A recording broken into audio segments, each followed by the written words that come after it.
Pastor Matthew, maybe you could start by just kind of summarizing, bring everybody up to speed in regards to who is Hamas. I think that's a good place to start.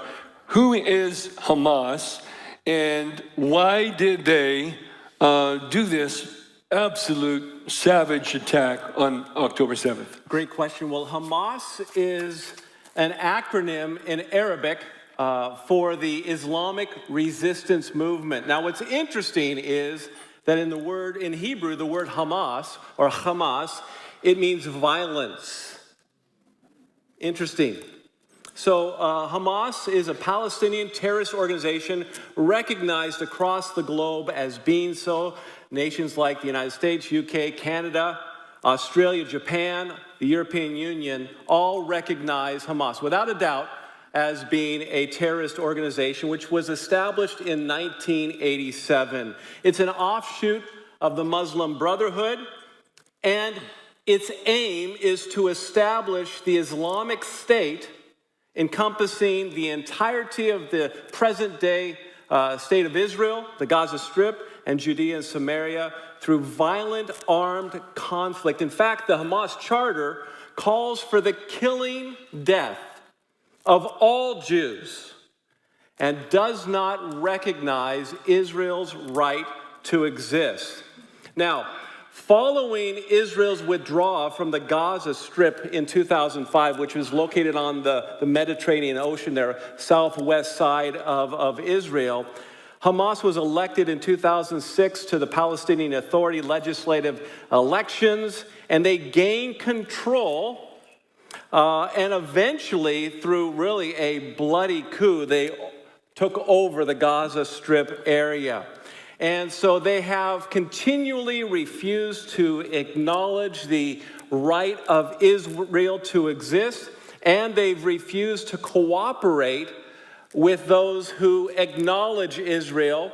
And in fact, they've even refused to cooperate with the Palestinian Authority or the UN and other types of matters. And so in 2007, as I mentioned a moment ago, they seized control over Gaza in a bloody coup. Now, what's interesting, just real quickly, is that about a week before October 7th, they were in a peace agreement with Israel. Well, and of course, and then they did the attack, which was a deception. I want to go back just 2 steps because you mentioned that Hamas Palestinian was elected, and they took that over in 2007.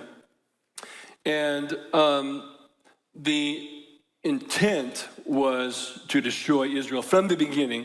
Israel recognized them, United States and others recognized them as a terrorist organization. So, and this is important, that from the moment that they seized power in Gaza, that Israel instituted a blockade. Now, that blockade is the major complaint point.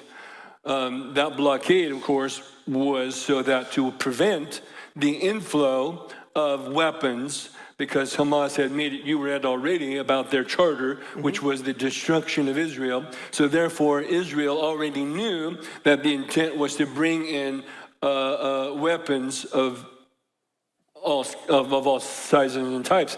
And so that blockade essentially got tighter and tighter and tighter as Hamas then began to reveal that nature of sending missiles. They've been sending missiles into Israel since 2007. Well, they took over. You and I were in Sderot. When we went to Israel, was that 2018? Yeah. We went to the police station that was attacked by Hamas on October 7th. And we saw there, along the side of the building, all the spent mortar shells that had been fired into that region. I should have brought a picture. Yeah, because it was just row after row after row of spent shells that Israel had picked up after they had landed in their territory and, of course, was destroyed. Because literally you had seconds, you're so close to the border there in Sderot that you literally have seconds to get to shelter once the sirens go off. In fact, one of the playgrounds that we're at, they actually had a bomb shelter. It looked like a big centipede or a caterpillar within the playground just so kids could go ahead and hide and take cover in the event that there was an attack.